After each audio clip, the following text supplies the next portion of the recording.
যে আওয়ামী লীগের উপরে নাকি নিষেধাজ্ঞা তুলে নেওয়ার একটা গুজব ছড়িয়ে পড়েছে।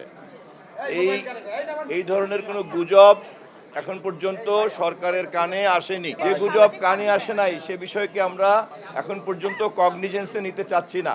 দেশের সংবিধান অনুযায়ী রাষ্ট্রপতি নির্বাচনের প্রক্রিয়ার জন্য আমাদের দেশ, জাতি, জনগণ, সংশ্লিষ্ট কর্তৃপক্ষরা সবাই ব্যস্ত।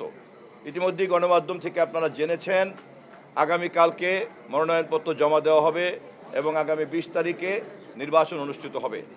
আশা করি জাতি একজন কাঙ্ক্ষিত, জনপ্রিয়, গ্রহণযোগ্য রাষ্ট্রপতি পাবে। ভারতের রাষ্ট্রদূত নিজেই আমাদের মাননীয় প্রধানমন্ত্রীর সঙ্গে কথা বলে বেরিয়ে বলেছেন দুই দেশের এমন কোনো সমস্যা নাই যা সমাধান করা যাবে না। কথা বলেই তিনি ভারতের প্রধানমন্ত্রীর সঙ্গে দেখা করতে গিয়েছেন।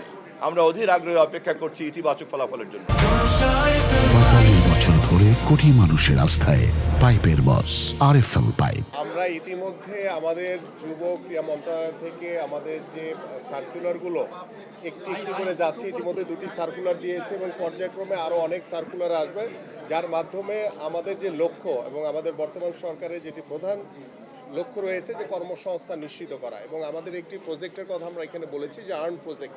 এই আর্ন প্রজেক্টের মাধ্যমে প্রায় 9 লক্ষ যুব এবং যুব নারীরা প্রশিক্ষণ নেবে এবং এর মধ্য থেকে 60% মিনিমাম তাদেরকে কর্মসংস্থান নিশ্চিত করা হবে। 60% যদি আমরা ধরে রাখি প্রায় 5 লাখের উপরে আমরা এই আর্ন প্রজেক্টের মাধ্যমে আমরা আমাদের কর্মসংস্থান নিশ্চিত করতে পারবো। এখন বর্তমান সরকার যুব উন্নয়ন অধিদপ্তরের মাধ্যমে আমরা চেষ্টা করছি যে ফ্রিল্যান্সিংয়ের মাধ্যমে কিভাবে আমাদের যুব নারীরা ঘরে বসেই তারা যাতে স্বাবলম্বী হতে পারে, তাদের পরিবারকে স্বাবলম্বী করতে পারে।